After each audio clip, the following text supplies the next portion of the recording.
Auto driver సేవలు. ఈ కార్యక్రమంలో ఆ రోజు చెప్పాం. ఇటీవల కాలంలో స్త్రీశక్తి ఇచ్చినప్పుడు ఆటో డ్రైవర్స్ కూడా కొంత ఇబ్బంది కలిగిందని వారు ముందుకు వచ్చే పరిస్థితికి వచ్చారు. ఈ ప్రభుత్వం అందరి ప్రభుత్వం, ఈ ఎన్డీఏ ప్రభుత్వం అందరి ప్రభుత్వం.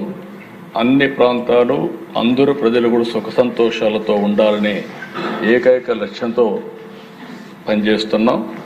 అందుకే అధ్యక్ష ఈరోజు రేపు 4వ తారీఖు అక్టోబర్ 1వ తారీఖున పేదల సేవలో కార్యక్రమం ఉంది. అక్టోబర్ 2 ఉంది కాబట్టి స్కీమ్ లాంచ్ని 4 అక్టోబర్ 4 గంటలకు చేస్తున్నామని చెప్పి కూడా నేను మీకు తెలియజేస్తున్నా. స్కీమ్ యొక్క డీటెయిల్స్ మీరు చూస్తే 15,000 రూపాయలు ప్రతి సంవత్సరం ఆటో డ్రైవర్కి ఇస్తాం.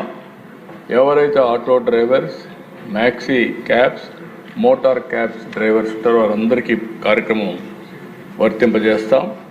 ఇంకొక పక్కన టోటల్గా 3,23,375 మంది అప్లికేషన్స్ పెట్టారు.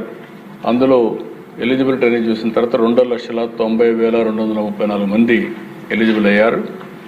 అయితే ఈరోజు ఎవ్వరికి కూడా ఈ రాష్ట్రంలో జెన్యూన్గా ఆటో డ్రైవర్గా ఉండే వ్యక్తి ఎవ్వరూ నష్టపోకుండా 100% అందరికి ఇచ్చే బాధ్యత ఈ ప్రభుత్వాన్ని చెప్పి మరొకసారి విజ్ఞప్తి చేస్తున్నాం.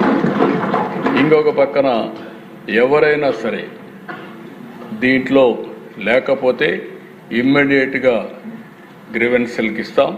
మీరు చెప్పండి, 100% స్టాచ్యురేషన్ ఇచ్చే బాధ్యత మాది. ఇంకొక పక్కన దేశ ఎవరైనా పెండింగ్ చలాన్స్ కానీ ఫిట్నెస్ సర్టిఫికెట్స్ కానీ ఇబ్బంది ఉంటే అవి మీరు క్లియర్ చేసుకోండి. క్లియర్ చేసుకుని నెక్స్ట్ మినిట్లో మీకు ఆటో డ్రైవర్ సేవలో ఈ 15,000 రూపాయలు వస్తుందని చెప్పి కూడా మీ అందరికి హామీ ఇస్తున్నాను.